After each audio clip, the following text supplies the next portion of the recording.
Hi, today we're going behind the scenes of the State of Business Execution Benchmarks report with our accounts receivable expert from Celonis. Divya works on our finance products and came to Celonis with several years of experience as a management consultant driving finance transformation with Fortune 500 companies. Welcome, Divya.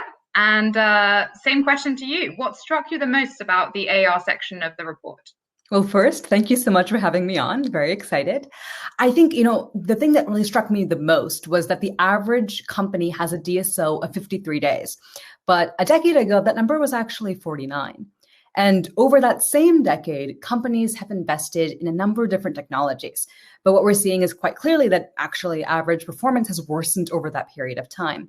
And as these technologies have evolved, that it's not necessarily correlated to financial performance as you might have expected.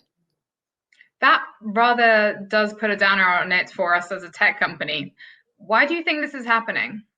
Yeah, so I think that the technology that's been put into place, and this ranges from data lakes to RPA to rule-based ERP modules, it's all well-intentioned, but it fundamentally has not been put into place with the real understanding of how these processes truly run.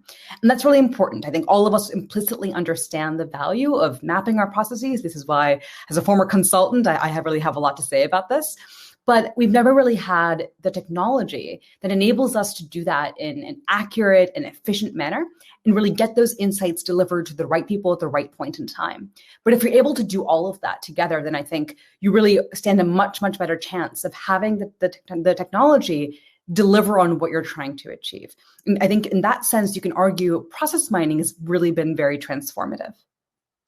So with the benefits of process mining, what is it that AR departments could do differently to optimize DSO?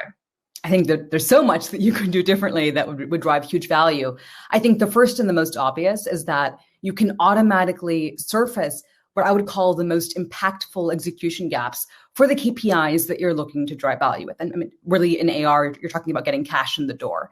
And that granularity of process visibility that process mining can drive means that you'll understand, okay, for me and my organization, is it the fact that we're having invoices that are going out, with the incorrect details? Is it that we have goods that are shipped, but we haven't created an invoice against them? Is it that my collectors aren't calling those customers, that really make the most sense for us financially, either because of those customers' financial situations or because of our process history with them in the past?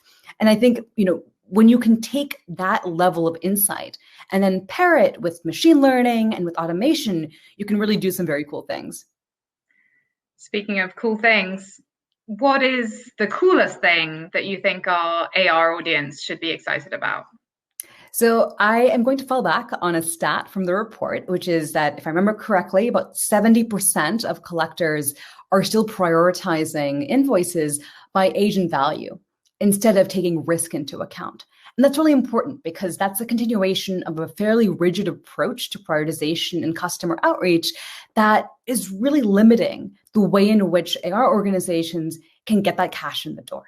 And this, I think, is really something that can be fundamentally rethought when you think about how you put resources into the segmentation, into the customer calls, all of that.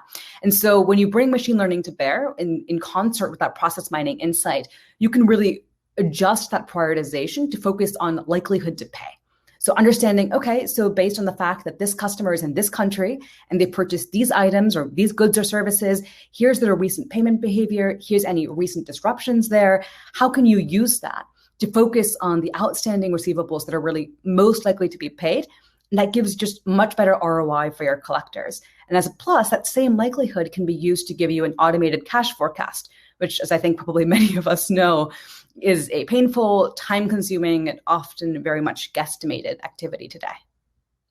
That does sound pretty exciting, Divya. And actually, it's 71% of collectors, 71.3, I think, percent of collectors who still prioritize invoices by age and value instead of likelihood to pay. I defer to the expert. Well, a lot of space for improvement there. Thanks for joining us and sharing your expertise.